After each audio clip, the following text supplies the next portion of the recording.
Sallallahu wasallam ala nabi sayyidina Muhammadin wa alihi wa sahbihi ajma'ina.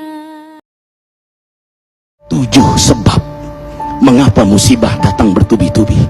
Yang pertama, karena banyaknya maksiat. Surah Yasin ayat 19 yang kita baca setiap hari.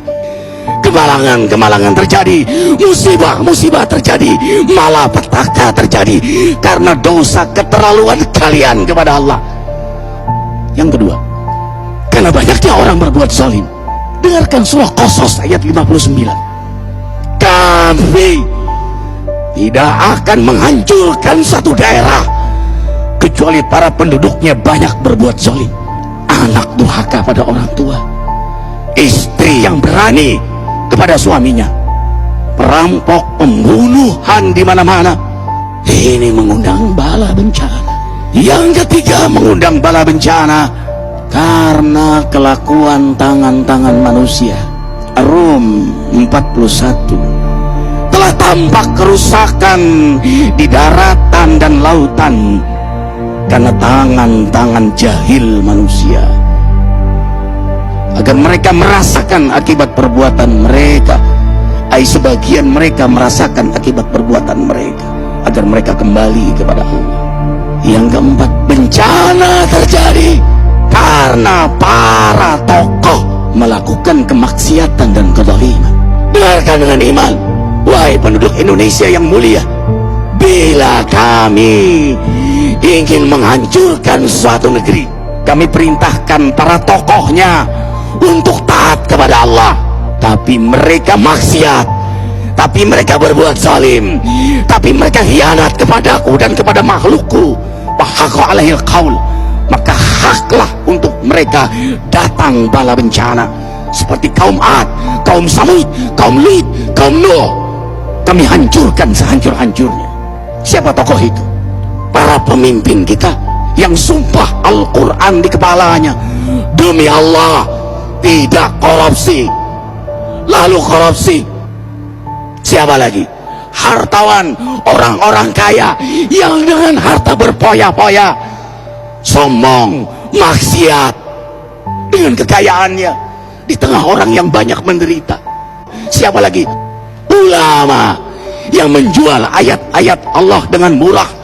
Subhanallah. Yang kelima, mengapa bala bencana terjadi? Karena orang-orang soleh, orang-orang baik diam melihat kemaksiatan dan kemungkaran. Surah Al-Anfal ayat 25. Takutlah kalian dengan musibah yang tidak hanya menimpa orang yang maksiat, orang yang berbuat zalim, tapi juga kalian orang-orang soleh. Maka masa bodoh dengan kemaksiatan bukanlah sikap seorang mukmin. Amar ma'ruf nahi munkar adalah amal cerdas. Yang keenam, justru karena rahmat Allah, karena peringatan yang Allah hadirkan agar hadir mahkamah kesadaran kita. Ikhwah, dengarkan dengan iman surah Al-Baqarah ayat 155, 156, 157.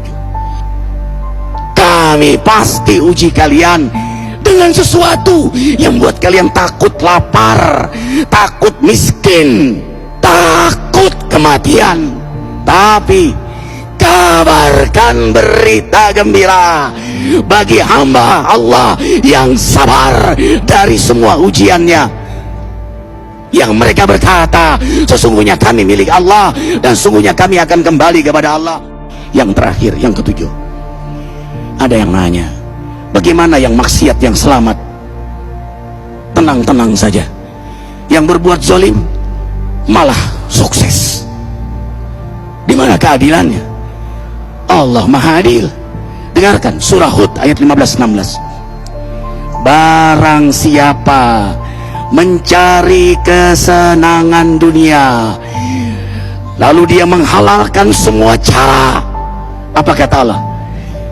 Kami beri, tapi di akhirat tidak mendapatkan secuil pun kenikmatan malah nikmat di dunianya menjadi bahan bakar azab untuk dirinya. Itulah istidrat. Lalu apa sikap kita sekarang? Orang beriman menjadikan peristiwa apapun sebagai jalan untuk mendekatkan dirinya kepada Allah.